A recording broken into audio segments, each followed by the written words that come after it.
everybody. Welcome to the Big Factor here on the Big Play Sports Network. Ryan Tyler, Jack Rourke, Nick Pinode, Rob Watson. It is a beautiful Tuesday, May 27th, 2025. Hope everybody had a wonderful holiday weekend. Happy Memorial Day, guys. We're back in studio on the Big Factor. How we doing today, fellas? Did everybody have a good weekend? Yeah, got pretty deep in some my NBA eras, so yeah, all fired up, ready to go here. Give us the highlights. Went back to the Kobe era. Was hoping to get LeBron to the Cavs. Did not get the first overall pick. Was not willing to part ways with Desanya Diop or whatever his name is to go out and get that first overall picks. For rocking Melo and D Wade with my buddy Daniel. So hopefully we're down 2-1 right now to the Bulls in the first round. So we're looking to progress, but yeah, not that interesting, so I'll stop talking. Rob, you and the Suds, how you doing? You feeling better? Yeah, terrible weekend for me. A lot of stuff going on. Glad to be back though, feeling healthy. How are you, Nick? You know, sunburn. Me and Ryan, I feel like going through it this morning a little bit. The two, like, Sunday scary is definitely a thing, but like long weekend Monday night scaries, like sunburnt, exhausted, knowing that you got to roll out of bed Tuesday morning, just suboptimal. Yeah, I know every time I come back from a holiday weekend, I'm going to come into work feeling like absolute garbage, and this was no exception. But you know what? I've done this about 1,000,000 times, so no sweat off my red skin. All right, guys, Browns OTAs officially begin today, guys. 4 weeks, kicking off phase 3. Look how red my face is. I'm a fucking lobster. Mr. Krabs. Kicks off phase 3 of the off-season program. Teams may conduct a total of 10 days of organized team activities. No live contact, but we'll see 7-on-7s, 9-on-7s, 11-on-11s, all of the above. Again, these are voluntary. These are not mandatory. Mandatory minicamp, that comes the second or third week of June, but we're back. Football, baby. OTAs. The quarterback battle will start there. Of course, that's going to be the most watched battle. Joe Flacco, Kenny Pickett, Shedeur Sanders, Dylan Gabriel. What are we excited for about this quarterback battle? Many people are saying that this is the most important OTAs in Cleveland Browns history. By many people, I'm saying that. I'm I'm too. You got two. Yeah, because there's like no buzz around this, so we gotta do our part to pick the Cleveland Browns up by the bootstraps and get people amped for OTAs. Brian, I'm looking forward to see if your theory plays out, man. I want to see how the big ticket Kenny Pickett looks in brown and orange, especially compared to the rookies. I think they want to get a look at all these dudes in terms of the quarterback, and I think they're going to be counting OTA reps, practice reps, preseason reps in their effort to try to identify a week 1 starter. And now, like, we could officially start monitoring it all. I'm really excited about OTAs for a different reason, Nick. So last night, didn't really have much going on. Just like, I'm gonna sit down, like, entertain myself a bit. You know, I'm gonna turn on some Tommy Rees, offensive coordinator at Notre Dame tape, and just see what I can discover here. Any similarities maybe to our Cleveland Browns. And let me tell you, you wasted your night. I did waste my night. I did waste hand up accountability. Wasted my night in half. But guys, with that, was watching a whole lot of 2 tight end sets, some Tommy Tremble, some young Michael Mayer. Young Michael Mayer receiving type of tight end gives me some real excitement to watch Harold Fannin this upcoming OTAs and season moving forward. I was watching Tommy Rees-led offenses by short midget quarterbacks who need to go outside the pocket, a la Tyler Buckner, Ian Book, Dylan Gabriel. Slightly taller, but also short pocket quarterbacks who get the ball out fast but don't really have a strong arm. Shedeur Sanders, Jack Cohn. And let me tell you, maybe there's a way Tommy Rees figures something out with this offense, Ryan. Careful with that M word there. Flying real close to the sun. You don't want to get written up by the Cleveland Browns. All right, guys. Let's hear. Joe Flacco back. Guys, Flacco, this is crazy. Talk about the versatility, the difference in the quarterback room. Joe Flacco's first college football season, of course, it was what? Delaware, I believe he went to. Oh, yeah. First football season was 2003. Jeez. 1 year after Shedeur Sanders was born in 2002. That's real unk. That is real unk. I guess let's OTA's official beginning of Cleveland Browns. I guess we'll phase 3 of their offseason program. But let's who do we want to see week 1 starting? I think Shedeur Sanders is honestly I'm okay with Shedeur Sanders not starting week 1. I guess I'll say this. Who do you think it'll be? I said Kenny Pickett a while ago. I still think it'll be Kenny Pickett that starts week 1 for the Cleveland Browns. Do we think Joe Flacco gets traded? Do you think Kenny Pickett gets traded? Or do you think one of these rookies outright wins the job week 1? Could we throw this out there? The most fun scenario that could come of this would be Shedeur or Dylan Gabriel would be really fun as well. Like just one of the rookies off rip. I don't think that The thing that I keep getting tripped up on that though is why did you sign Joe Flacco in the first place? Like they got Kenny Pickett, that was their first move. Ryan, you've been all over that. You think Kenny Pickett's going to be the week 1 starter, but then why did you ever sign Joe Flacco? Because you couldn't get Kirk Cousins. I get that.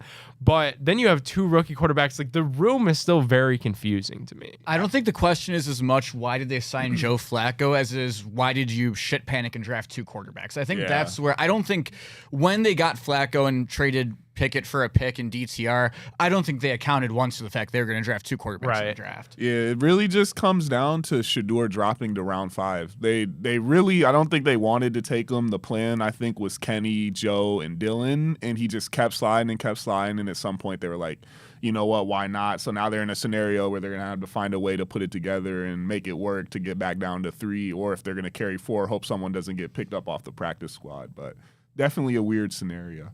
Yeah, and it's not like you said, shit pick, panic. Like, I don't know about that. I mean, you fell the 5th round. You're throwing flyers there anyway. The amount of 5th rounders that make NFL rosters is pretty slim anyway. Plus, if we fast forward to a year and one of these guys we figure out is your guy, nobody's going to remember or care, I should say, that you drafted 2 quarterbacks, that you drafted Shedeur later, and your 3rd rounder, Dylan Gabriel, didn't work out. Like, I'm sure in the perfect world, they would want it to be Dylan Gabriel who is the one that works out. But again, if we come in a year and Dylan Gabriel looks like a bust, or just a career backup and Shedeur Sanders runs away with the job, nobody's even going to remember that they drafted Dylan Gabriel before Shedeur Sanders. All they care about is finding their franchise quarterback. Well, guys, these quarterbacks, they have to throw to somebody. And Jack, you made the graphic, so if you want to run through their wide receiver room, I'll throw it to you. Should we do it? Okay, guys. We took 2. We just talked about all these different ways we brought in quarterbacks. You're right, Ryan. How are we going to make a difference for them? This is what we decided on. Can we one clap in the Cleveland Browns receiver room? Jerry Jeudy, Cedric Tillman, Deontay Johnson, David Bell, Jamari Thrash, Michael Woods, DeAndre Carter. So, guys, real scary. God. Jerry Jeudy was awesome last year. Cedric Tillman, there's been a couple of moments. Deontay Johnson led the Panthers in receptions until he got traded last year, but then kind of sucked after that and got traded because he didn't want to play in a game. He's been this is his 5th team now in the last 13 months. So Deontay Johnson really homie hopping a bit. David Bell, I love David Bell. He's good for 1 4th down catch a week. Will we ever see anything out of Jamari Thrash or Michael? Michael Woods so flashes I don't. Michael Woods is a figment of our imagination because this is like his 4th year in the organization. I don't know his number. He was frying in Denver last year. He was actually doing pretty good. Did he? Yes. How many catches does he have in his career? 5? No, he was doing pretty good. He's the Carlton Mitchell of the I kind of want to 2025 see him Cleveland play. Browns. I might be delusional. I don't hate the receiver room. I'm not gonna lie. You don't hate it? I don't hate it. For what we're trying to do, I don't hate Michael Woods has 12 career receptions. By the way. how many years? What was his stats in the Denver That's what game, we're bro? talking about. He was right doing now. solid, but you got to add the tight ends. Happy to that. Tuesday, and Ryan. then Welcome I back. like the receiver room a little more. When Hope you add enjoyed your long David weekend. Njoku and Harold Finn into that. Then I'm like, okay, it's not the worst. It's not great, but there's definitely worse out there. Yeah, take away like the fact that David Njoku could be your real wide receiver 3, and the fact that Harold Fannin, we run these 2 tight end sets. Harold Fannin, kind of the archetype of a receiver anyway. I know his position is tight end, but you see the size. Like, he's really going to be an elite blocker? No. This is where, we talked about this last year. Is Jerry Jeudy, is he going to be the one that at the end of the year is the Cleveland Browns wide receiver 1 over Amari Cooper? Now that came to fruition. Now this is kind of the same thing. I know this is a different long shot. Like, Cedric Tillman hasn't played very much. You got the concussion last season, but he showed flashes with Jameis Winston. He was actually pretty good. That Baltimore game, he was really good. Yeah. Could there be a scenario where, and this is maybe wishful thinking, that Cedric Tillman breaks out? He's your boundary guy. Like, could he be your wide receiver 1 next season? Come talking about this, like, could he surpass Jerry Jeudy as a Browns wide receiver 1? I think if that happens, is it likely? I guess maybe not. But if that happens, that's a really good thing for the Cleveland Browns. I don't think there's a snowball's Okay. chance. Yeah, that's what I was gonna say. So we're out. Are you guys out? I'm not out on Cedric. No, like, I'm not I've seen him do some nice stuff. Deontay and Jeudy, I think if we're going to be running the tight end heavy sets, that's fine. If you could get someone who could just deliver the ball to the spot and we're going to run the ball well, I think this is okay for where we're trying to take the team. I don't. This is gonna sound like a shot, and I don't mean it to come off that way, but like, Cedric Tillman to me is just Donovan Peoples-Jones. No. We can't know that. How many catches does he have in his career? He's got more flash in him than DPJ. He's got a little more. It looks better when he does it. Like, he's got more aura. Ryan, I think He's got 50 career receptions in 2 years. It's probably about where DPJ He was what? He was a second-round pick or third? He was a third-round pick. Tillman was. Third.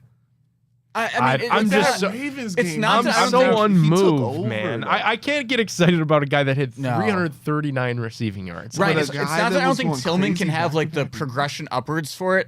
I just think it means that something happened where either the quarterbacks or Jerry Jeudy screwed the pooch really, really bad if he's not wide receiver 1 after this year. Guys, I don't know. Like, I've seen Cedric Tillman make some really nice plays, actually. Like.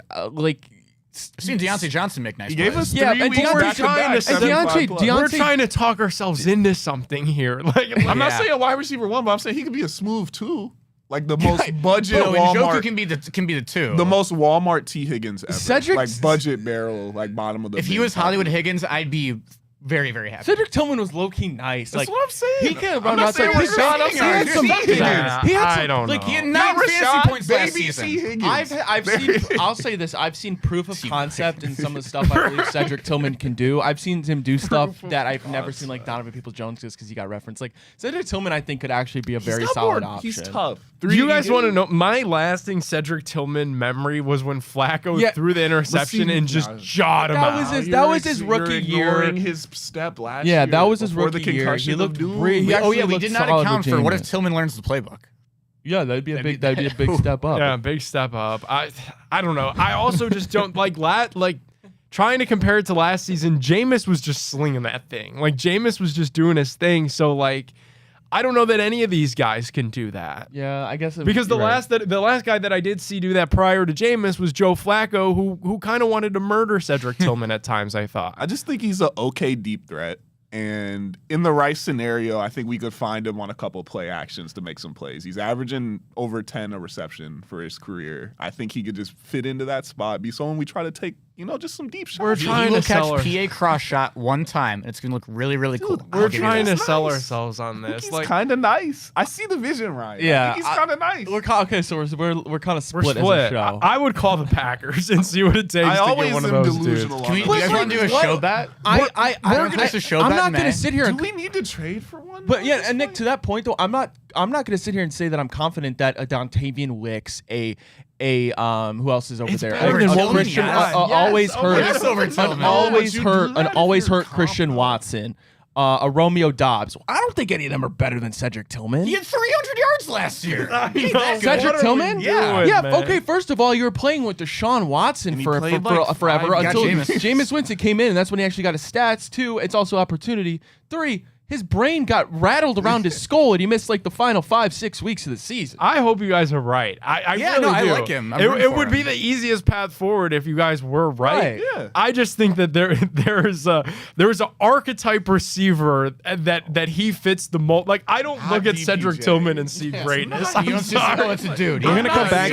We're gonna come back in a year, and one of us is gonna have the most freezing cold take ever. And Like, number 19 is just a bad number for a receiver. It is. Like, It he's is. not having a 1,000 We've yard really year gotta wearing number 19. I as just a hope he's Brown- Pro Bowl and we can come clip Nick saying Because he Donovan really was Peoples-Jones. good last year. He was really frying, bro. Guys, we're way overdue for break. We gotta take a bit of break. When we get back though, we're still gonna talk about the Browns. I want to talk about the offensive line. I want to talk about some players on defense and some battles going on there. We'll be back right on the Big Factor.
Come on. Hey, everybody. Welcome back to The Big Factor and the Big Play Sports Network. Ryan, Tyler, Jack Orrick, Nick Bonone, Rod Watson, as well as our great friends over at Fairway Ford. Fairway Ford comes in just, I almost said 2 flavors. Fairway Ford is the biggest Ford truck dealership in the No frills and a whole lot of deals, baby. in the entire state of Ohio. See right up there, employee pricing for everybody. You pay less than what they pay. Pre-tariff pricing on all Fords. Over 500 flavors, actually. 500 vehicles over on their stock in Canfield, Ohio. Your dream vehicle could be right over there now. So don't let that short drive prevent you from saving literally thousands of dollars on your new truck. Fairway Ford, the largest inventory of new Ford trucks, the lowest pricing and same hometown level of service. Visit fairwayfordohio.com or scan that QR code. That's fairwayfordohio.com. Back up here. Come on. Nick, you ruined the seriousness of the show when you told him to watch This that. show is- We're never gonna get that. I think we're taking that jaunt out to Fairway, not too long from now. I sure hope so. I want to meet Fairway Ford, Fairway Mike, and all Fairway the other guys Mike. up there. Like Mondays. Yeah, Mike Mondays. I wonder if they were off. Yeah, I wonder if Mike Monday took the He didn't holiday. take a day off. What am I Take a day getting? off. Come on. Browns offensive line, this is something to watch, really, not just throughout OTAs, but the whole entire season. I feel like a lot of uncertainty, to be honest with you. This is probably Joel Bitonio's last year. You drafted Zach Zinter last year. Will he be ready to take that spot once Bitonio's out? I don't know. You signed Tevin Jenkins earlier this offseason, a top 30 free agent, but an injury history there. He can play guard, he can play tackle. DeJuan Jones, is he going to be in shape? That's another question. You have Cordelius Lucas as a backup piece.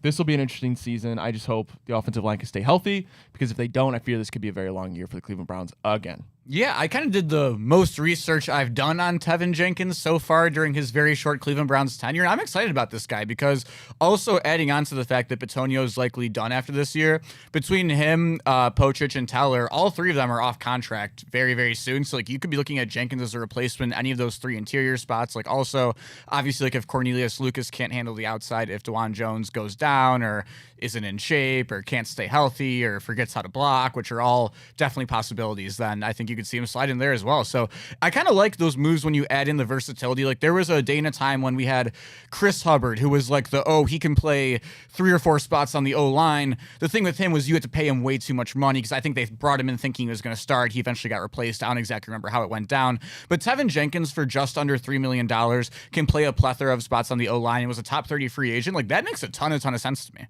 I think the days of like our O-line being top notch are gone. I'm not the biggest O-line Those guy. North Callahan. So what I'm just hoping for middle of the pack, honestly, with what they got going on this year, and they got to just start building it up, maybe some draft picks next year. But the days of expecting the O-line to be like the backbone of this team for me are done. Who even was the goofy offensive line coach that they had last year? Andy Dickerson. Andy Dickerson. They're saying Bob Wiley. Nah, someone Bro, crashed out. the on that. afro. They might as well had me coaching that offensive line. Like, what did that guy do? Nobody developed last year. I am excited about Mike Bloomgren. Like, that's a dude with actual bona fide like head coaching experience, taking the NFL jump as an O-line coach, runs that same kind of style offense that Stefanski and obviously your boy Tommy Reese want to run, Jack. So like, I am more optimistic about this offensive line just because there's a small piece of me that doesn't know that it could get much worse than what it was last year.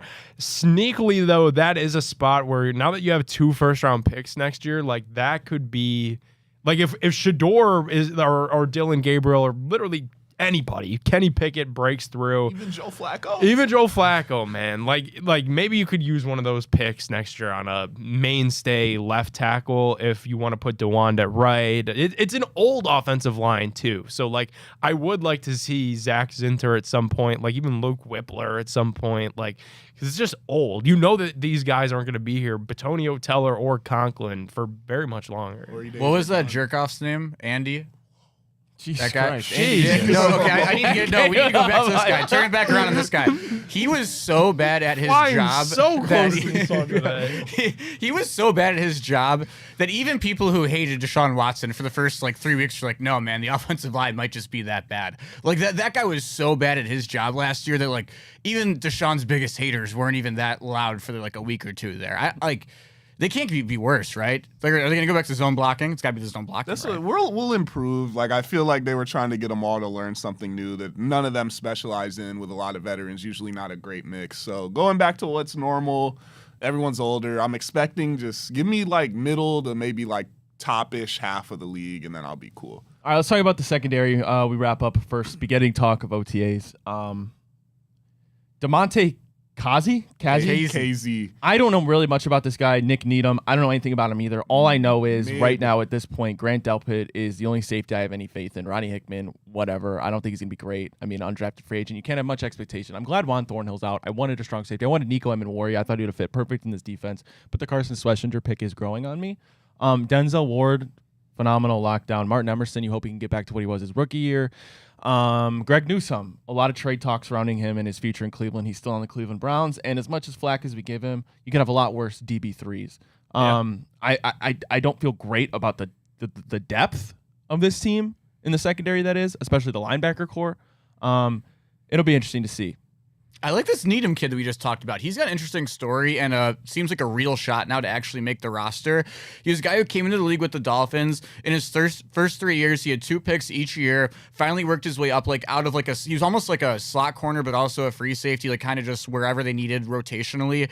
Has 6 picks over his first 3 years, has a season-ending injury, and then last year was couldn't stay healthy either, barely even got on the field. So he's a weird one. If you're looking at flyers, when you're in a spot where you're paying Deshaun Watson $90 million to F off, essentially, you kind of have to be really lucky with your free agents and go in and take these little flyer moves on guys. And this guy, hey, he had a good couple of years to start his career, hasn't been able to stay healthy. If he gets healthy and he's the 50th guy of 53 on your roster, that could be a real steal. I think what you'll like about the safeties they pick up is just at least they won't talk as much as Juan Thornhill. They'll kind of just play, and they won't just be so brash, so we won't be expecting as much without the bigger paychecks. They'll just kind of go out and do their job. It'll be the people will forget they're out there until they make a play, and then that's always the best relationship. It is also kind of funny that you really did just swap free safeties with Pittsburgh because Juan Thornhill went there, and obviously KZ's here now. It's just, I don't know, just kind of fascinating dynamic. He was the guy that got suspended last year, right? For a hit?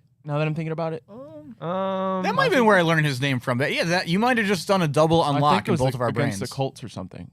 Maybe I'm totally tripping. No, I think you're right. It was 2023, actually. Oh, so it wasn't last year's year before that. Yeah. So that's where I remember him. Repeated violation of rules. Nice to pull. protect He the health had or 7 safety of picks players. in a year once. 2018, though. 7 so. picks will play.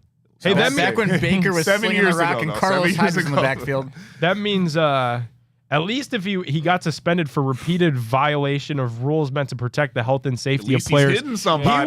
He was closer to someone than Juan Thornhill was last Juan year. Thornhill. He actually enjoys playing football. All right, guys, we got to take another break. Jog We'll get back. Thornhill.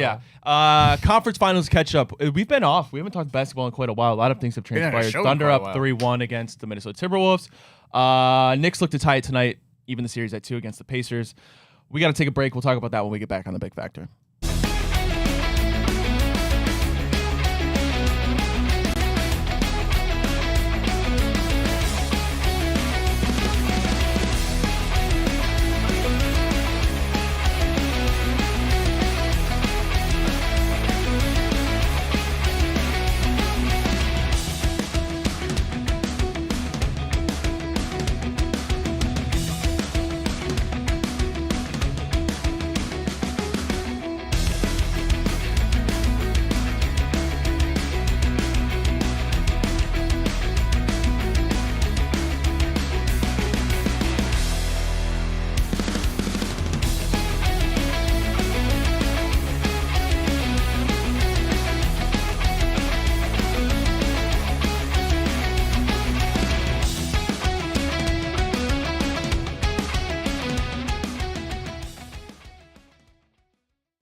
Hey, everybody. Welcome back to the Big Factor here on the Big Play Sports Network. Ryan Tyler, Jack O'Rourke, Nick Padone, Rob Watson. Now I get to tell you about 2 flavors with our friends at Garage Beer. Classic Light Lager as well as Classic Lime. You can see right up there above me. No frills, no bitterness, no IPAs. It's just beer-flavored beer. Scan that QR code or go give their website a visit today.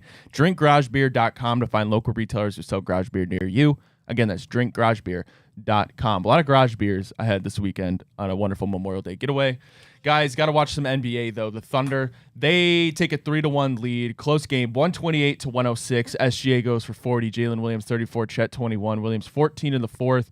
And Edwards did not take a shot until 35 seconds left in the first quarter. Took him a while to get going. Minnesota, 23 turnovers in this one. Thunder with a commanding 3-1 lead as they look to make it to the NBA Finals. I think I've decided that I hate all of these teams that are left Yep. in the NBA playoffs. Like the Timberwolves are just kind of like a sloppy mess. Like I was so excited. I kind of thought Anthony Edwards could break through and that this could be a big series for him, but he was horrible last Lou night. Dort showed up, baby.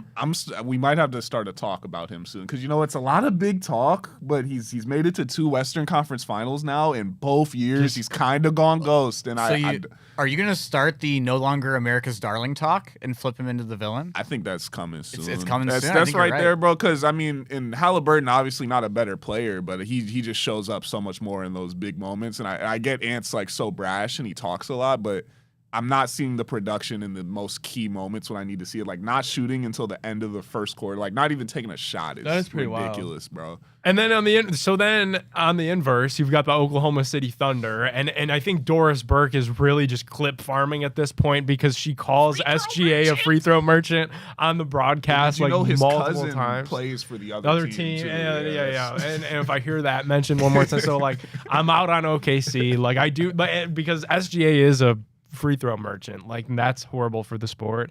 The Indiana Pacers, obvious, and the New York Knicks, I feel like also kind of obvious. So I hate all of these teams left, and I can't wait for basketball to be over. It's kind of where I'm at. I have a question for you guys. Much like they talked about the tush push kind of ruining football, I think there needs to be a change to the rules for the fouling up 3 at the end of the games, especially under a minute left. I think it's terrible.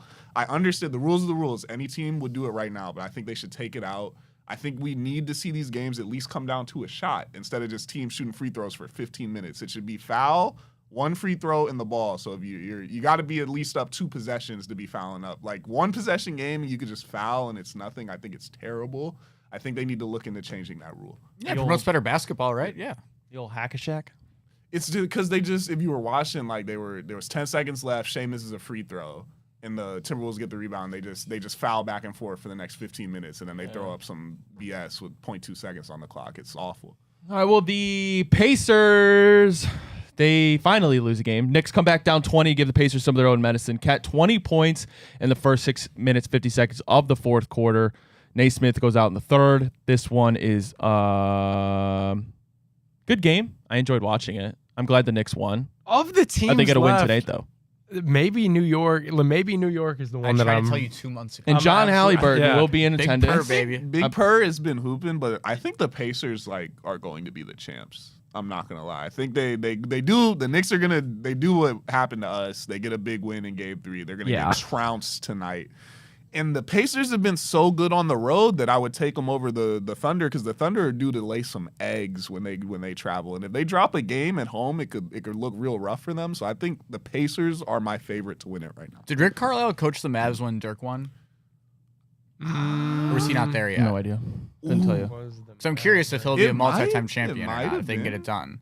It was. Yeah. It was? Yep. Wild Jack. He's got a habit of making some runs with some teams where, the talent might not be the absolute greatest in the world, but he really brings the most out of them and they compete against the stars. So what does it mean for the Pacers that John Halliburton is allowed to watch the games in the stadium now? Stadium is going to be unglued tonight. It's the Halliband. when he's in there and he's going to be courtside in that first run and he's going to be almost on the court fist pumping and like in someone's face. I will say I want to see him courtside. They can't do the hide coward move where they show him up in the Oh, box. yeah. He Can't can't hide be him. up They're in the gonna box. do it. Put him right there. I think Put they're him gonna right do it. there. I They're think gonna do I it. think he's gonna be up in the box, but he's got to be If courtside, they have just like a causing sword mayhem. pull or whatever pregame, I would have him do that too. I would Yeah, have do him like a little lap front around the and track in center, Indy. bro. Bring Yeah, it. seriously, just let him take a lap Hype before it up, the yeah. Put him in a little race car and have him go You know around how like the concourse. Dwayne Wade Yeah. used to like hang on the rim. Like have him do Put his that or ass have up him there. do a chalk toss or something.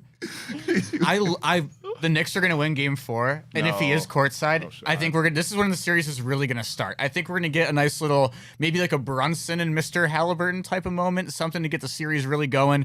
Because like it's been a fun series. There's been comebacks in every single game, but we haven't quite totally since Game 1 gotten back to that true Knicks Pacers feel. So I think we need a little bit of energy, intensity to get that back. It's been a great series so far. It has, but I think we need one more big narrative to push it forward. It'll come tonight. It'll be a close. You think so? I think they roll the. It What might if they be travel Spike Lee on the road to counteract? I was gonna say That's what I was gonna say that I would do if New York ties it up at 2 apiece with Halliburton's dad up in the box, which I do think they're gonna do the soft route. They've got to get his ass to New York game 5 on the floor next to Spike Lee, because it's like, okay, you guys have your character, we have our character now here too. I like it. If it were to go 6 and we got some moments with someone from New York and Indiana talking trash to somebody, that would balance it out. But I think it is Pacers in 5. We might see Tyrese and Spike Lee's face, trying to keep continuing to run back the hits of the great Reggie Miller as the new Pacer. I just hope he doesn't get too corny with it, because Tyrese, guys, I fear Tyrese is tough and just so overhated for no reason. Like, I think everyone just hates him. I get he's kind of goofy. He's so corny. His shot's weird, but like he risked all his aura and he just keeps doubling down, and it's just he makes all the big plays. The dude is 12 for 13 on shots to take the lead at the end of the game. He took the baton from Tatum in just terms of the amount of cringe things that you could pack in. Nobody passed. But he's I want backing both it as up, well. bro. Like, he's the guy. Bone to pick with what number you want to wear if you play sports. There's never a scenario where you should wear number 0. I don't think in any sport, no matter which sport you play, you should never wear 0. They're both corny. They both wear 0. So you didn't like Russell Westbrook in 0? He might be the exception. He might be the exception, not the rule. But yeah, what's wrong with some guys Greg don't Newsom belong. looks real Some stupid guys in don't zero belong in it. Yeah, 0 in hoops is good. Zero passes broken up. 0 in football is Gilbert Arenas? 0 in Okay, football. there's 2. There's 2 in basketball. Basketball, it's passable, but football, like 0 should Football, probably be it's the ugly. mascot. Baseball looks I really ugly. Some pitchers do it, like Walker Buehler does it. Ew. Okay, I see what you're saying. Baseball numbers don't make sense in general. Like let's Shane start. Bieber should have been the hottest selling jersey in Cleveland for years, but he wore 57. Yeah. And it's like nobody could rock 57. We got to take another break. When we get back, flipping it over to college football, potentially 16 teams in the new format, maybe. But what we do know is that they remove auto bids for the playoffs, which was the whole gripe that everybody had with last year for the first 12-team playoff. We'll talk about that when we get back on the Big Factor.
Hey, everybody. Welcome back to the Big Factor here on the Big Play Sports Network. Ryan Tyler, Jack O'Rourke, Nick Padone, Rob Watson. We're talking about college football, guys. Last year, the inaugural year of 12 teams that made the college football playoff, and everybody, for the most part, was okay with it, except it seemed like for the fact that you got automatic buys for teams that probably didn't deserve it, but they won their conference, and that was the rules. It was, remind me again, I need my memory fresh. It was Boise State, I believe, got a bye, and they played Penn State in the second round and got whomped.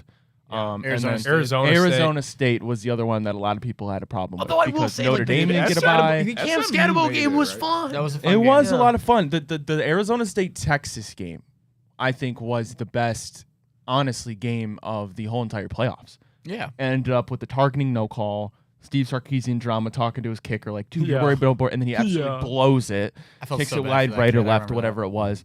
But we're getting rid of that. So this is now good news for Notre Dame, because Notre Dame couldn't get a bye in the format before because, well, they're not in a conference, which I still think is pretty soft, Jack. Cheesing but down before, there. Yeah. Can you guys lock in? But bro? before I say it's soft, Jack, explain yourself, because you always think that take is dumb, that it's soft. And then also the fact that Notre Dame can now get a bye. First off, thank you for giving me the ability to speak first before being attacked. I really do appreciate that in this modern climate that we live in, where people really jump to conclusions and at each other, even friends. So I'm glad that you're giving me a chance to take the floor here, Rye. Really, really happy as a Notre Dame fan, because it definitely will kill. I had to hear about the conference stuff 1,000 times last year, and I just don't get why it's such a big deal. Like, there's no rule that you have to play a conference championship game. Like, it's just a revenue thing from a conference's standpoint. Like, you're not really getting anything out of it. There's now basically no incentive, considering you can go up and get it. Notre Dame makes way more money than every other team in college football off of TV every single year, because they get the slot on NBC whenever they want. So yeah, there's absolutely no reason to join a conference. Well, when you lay it out like that, Jack, I guess I can't complain. But a lot of people are going to complain that... Why lose money? Yeah, no, fair enough. A lot of people are going to complain about it potentially going up to 16 teams. People thought 4 was enough. Then you go to 12. 16? People think 12 is enough. Then We're you go about to to March 16. Madness this thing. From 64. A lot of people aren't going to be happy with bro. this. From my point of view, I'm totally fine with it. And this is because, one, I'm not an Ohio State fan.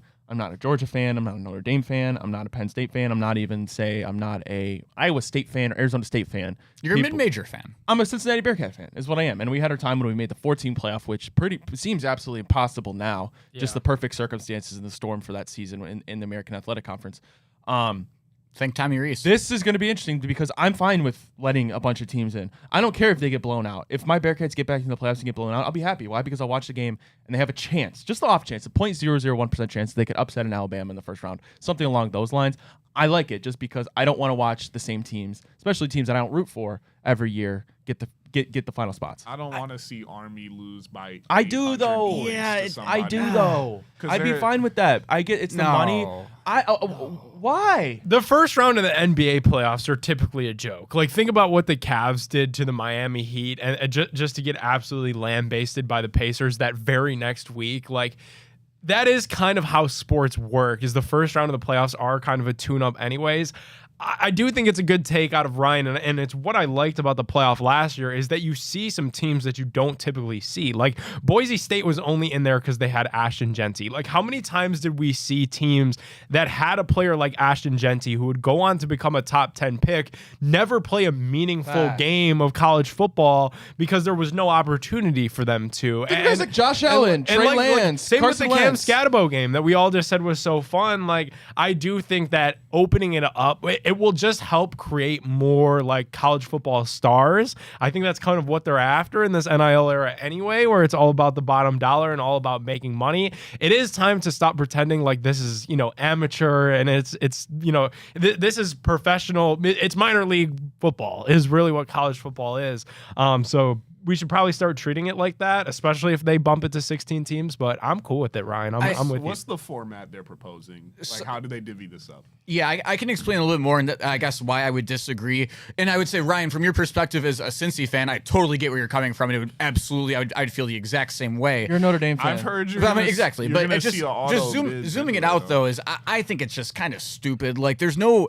College football already has a 12-game regular season. You already have 3 games in the playoffs. You're going to have to get rid of conference championship weekend if you're going to a 16-team playoffs. It's just a fact. Like, that's what they've been saying the whole entire time. So conference championship games, which I don't care about because I don't have a conference, but they're gone. And it's just like, was it fun to see Arizona State in that game? 1,000,000%. But the other 3 games were friggin' blowouts. They weren't even close for a second in time. It's like, I get it, but I do think you're still going to have that group of 5 team still has to get in. I think because you have 12, like, you still have a chance to get another group of 5 or not group of 5 anymore, like non-SEC Big Ten team get in as well. There's no guarantees that Notre Dame is going to be good every year. Like, Notre Dame spot can probably 3 to 4 out of every 10 years be another mid-major team as well. Like, it's just at what cost when you consider like how many regular season games you're going to do. These conferences aren't going to give up the conference championship. It's the biggest source of their revenue, so they're not really going to be okay. I don't think it'll ever get to 16, to be honest, just And logistically. they're talking about just doing an auto 4 from the Big Ten and SEC anyway, so you're still just going to see the same team. So now you're just going to get to see Iowa go in and score 3 Regardless, points, there's bro. no fix because it's so broken. Like it's disgustingly broken. Or just and do now you 64. add I think it's NIL and good all where this. it Do it is, like, right? do Yeah, it like college basketball. 8-game regular season, 64-team playoff. How It's- sick would here's that the difference, be? though. Less Honestly, injuries for the NFL. Because how many times during the college football regular season is it just not just for the fan, like as a Ohio State There are fan, 8 if I games want you don't have to watch. it's completely useless to regular watch season them does go not play a matter anymore. directional Michigan team. Four What might if you have- cut that to six or 7 games that people actually care about, and then make the rest of them postseason games? It was and just good. put a shit It was ton of good teams in at there. 4, maybe 8, but or whatever. But like, this is way too much because now they lost and it didn't matter. They lost the biggest game of the year last year. Jack, and it didn't sometimes matter. there's entire weekends where it's just like There's not no, a good game. Yeah, like all the double second digit Ryan spreads. Day put the trophy up. The regular season in college football never mattered again. When they lost the second They game, lost played to their biggest Michigan, rival bro. and lost to Michigan. And the that killed the season regular was still season a in college fire football. test, on it, bro. Jack. Like That's a fire take. you That know- might be the smartest thing Jack's ever said on this show. It Thank is. you, I appreciate it. But It there's no is. point, so make it 8 Galaxy games or whatever. Dude. 64-team playoff. I want to see was- Notre Dame, Kent State. I want to see everything. You build it back up because They lost eventually, twice and were still when national Marcus champs, bro. Freeman gets his pants pulled down by Marshall in the first round, because it's going to be Notre Dame who loses as well. Whenever it does happen, it will create a way more iconic moment than Sam Levitt and Cam That Scatabo won't could ever be dreamed more of. iconic than when like you saw Appalachian State beat Michigan in the regular season. And you knew it had that because their season was over because they just dropped it to this FBS or FCS team. Like I want that back. Your two Could you imagine teams, your James two Franklin? teams in this college football, the most recent rendition of the college football championship, you had Ohio State who lost to Michigan, and you And had Oregon. Notre Dame and Oregon, and you had Notre Dame who lost to, was it Northern Illinois? That's who it was. Those were your Tanner two. Mordecai. Those were They your were in two the last chip, teams bro. standing. I don't know. Everything in college football That is broken. should dude. matter. I think it's easier That to, used to matter. It'd We be used to be a easier- great country, It man. would be easier to fix America's problems than fix the college football playoff and make everybody happy. I'm truly convinced that it's an absolute shit show. We got to take one more break. We got to talk some Guardians. They take 3 of 4 over Detroit. I feel like not people enough, especially me maybe, are big putting rig. respect on the Guardians for that. Yeah, we'll talk about the Big Rig nickname and how god-awful it is. And he lost to the Dodgers, rightfully so. All right, we'll be right back on The Big Factor.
Hey, everybody, welcome back to The Big Factor on the Big Play Sports Network. Wrapping it up with some Guardians. Ryan Tyler, Jack O'Rourke, Nick Pinot, and Rob Watson. We were talking about break. Shohei Ohtani, literally first pitch, goes yard out of Progressive Field. It felt pretty real, Nick. You said it was literally free money, Shohei Ohtani, anytime home run. What were the odds? Was it like plus 200? Dude, yeah, and we're getting pretty close. Like, at what point is it just going to be like Shohei like minus 110 to hit a home run? I hope not. Because I got to imagine the books are getting beat up a little bit. Because if you throw 50 on it every night at plus 220, like you could turn a couple $100 Yeah. a week doing that. He's hitting at least like 2 a week, yeah. I mean, that's pretty crazy. Jack, I had baseball guy. I had a bad live reaction, so I was like contemplating going down to see the game. Like, oh, like long weekend, we're gonna go. So turn on the game, right? I had it off, and I think I had it off before the ball landed. I did not watch Yeah. the first game. I was driving home. I was way too not feeling great. But I want to talk about the Tigers because you take 3 out of 4 against the Detroit Tigers. You see Slade Ciccone, or is it Ciccone? I keep saying Ciccone. Another good outing. Logan Thomas struggles a little bit, and then you get absolutely throttled by Tarek Skubal.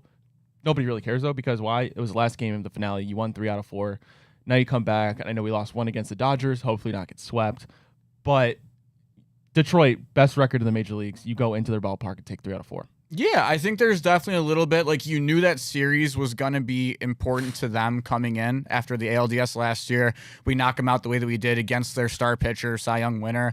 And you knew that Scooble was probably going to come out and do that on Sunday, regardless of what was going to happen in the other 3 games of the series. But yeah, you're right. It's so big to come out there and win those 3 games because you want to kind of keep that in their head. Like the Tigers, like you have a rivalry budding with them, I think. I mean, obviously we have our thing with Minnesota, whatever.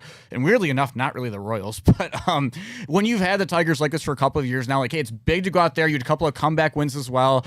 And hopefully it's just confidence because the bullpen is starting to look right in its fullest form. Clase wasn't great on Saturday, but like in general, you've seen a much better Emmanuel Clase over the last couple of weeks. Tim Herron and Cade Smith have both had a couple of spotty appearances in there, but that's going to happen when they come out and pitch 80 times in a year. Obviously, this stuff is going on with Hunter Gaddis' family right now, so hopefully he's all good and we get him back soon. But probably the coolest thing, or the thing I'll remember most out of the Detroit weekend, I look back at the end of the year, is Nick Enright making his Major League debut for the team. It was Stand Up to Cancer weekend at the ballpark at Comerica Park, and Nick Enright's a cancer survivor who's been around our organization for a couple of years now, finally worked his way up back from remission, made the 40-man in the offseason. So a really, really cool thing that he got to come up and actually pitched pretty solid in his debut performance. Yeah. All right, Jack, I have seen a lot of scuttlebutt, if you will, on the X streets calling for Nolan Jones to be sent down. Oh, they're coming for the kid. Your yeah, response. there's I mean, he's out of options, so you can't send him down. It's either he's out the door or whatever. But I think he's got about 2 more weeks here. You know, the internet's gonna keep coming and calling for Chase DeLauder, and rightfully so because Chase DeLauder is smoking the ball. But one thing, if I'm looking at the past of this organization, is they always wait until guys are absolutely ready. That's a trend that they never tend to buck ever, especially with guys who have injury issues and injury history. So while it's awesome that DeLauder tore it up in the Arizona complex, came back, and he's been amazing up in Rochester for Columbus since they started back up, and he's been with the Clippers, like a guy who's always injured, they're not going to just call him up in 2 days because he hit 3 home runs and had a 2,000 OPS after 7 days in Columbus. But hopefully DeLauder can stay healthy and put together a good, like, maybe 70 or so at bats in Columbus. I know CJ Kavis is hopefully on his way here soon. So, yeah, I think for not just Nolan, but Jonk, you're definitely going to learn a lot here in the next week or so of how long they're going to be here. I think Nolan has a little bit more of a leash than Jonk. I would be... I'm going to say I think I'd be shocked if Jonk was on the roster by Friday. What's Schneeman up to nowadays? He's hanging around. He's not quite doing the Grand Slam Schneeman level, but whereas I hate to report it, I'm going to whisper this because I don't want to put anything bad out into the universe. Gabriel Arias is coming back down to earth a little bit. Schneeman is still doing his job, so hopefully just out of that second base shortstop conglomerate, you need one of these 2 guys to figure it out. Rocchio's sitting a little bit in Columbus. You're going to get Brito, and maybe once he's healthy later in the year, I know he was struggling a bit, but Bizana up to I have to ask it every show. David Fry, when? So David Fry struggled a little bit in Akron when he started off his rehab assignment, but he's progressing up. He's in Columbus now. So, yeah, that's, again, another guy to monitor to be returning to Cleveland in the next 2 to 3 weeks. Alrighty, guys. Well, Dodgers, Cleveland, first pitch, 6:10 p.m. 6. I'll be there. Tanner- How about the Ty Dillon first pitch at 6:10? Oh, that's right. That's tonight. Ty Dillon? And Dillon it's tonight. Tanner Bybee on the mound. Guardians are actually only plus 120. So you can watch that. That'll lead us right into 8 o'clock Knicks-Pacers game 4. You think Ohtani hits one 400 feet off Bybee? Yeah. I'd say probably. It's locked. He's like that. I mean, dude, Yeah. Tanner, He's recovering, but he loves the early home run. yeah. Great outing against the Tigers. After the early home run, though. I didn't know the dude pitched all 9 innings against us. Oh, yeah. and less than 100 pitches. Didn't even hit 100 pitches either. Hey, Rob. He won Rob, Cy Young last year. Rob, He's the best pitcher in He baseball. threw his fastest pitch in his major league career in the 9th inning, his last pitch of the game, at 102 miles per hour. You could even say the guy didn't break a sweat. Nah, he That's adrenaline. Wait, so the little bro, he like rock the baby? No, Yeah. because Lane Thomas loves hitting the first pitch, and he hit one 900 feet off him into the bleachers when it mattered most. Okay, got you. So Lane Thomas can rock that at SCU. All right, guys, we got to head out of here. Huge shout out to Garage Beer. Appreciate Fairway Forward, of course, as well. Appreciate everybody tuning in. Enjoy the Guards game and enjoy the Pacers game. And then, of course, we got a lot of shows going on Big Play tonight. Return, Hanford, and Big Play Cleveland. So And we won't got see you you covered. tomorrow, right? Correct. That was me half asking as well. If we'll be on Yes, that's tomorrow. correct. Okay, Same people, same time. Thursday, we got to be off tomorrow. Got a bunch of shows too, but appreciate everybody tuning in. We'll be back. See ya.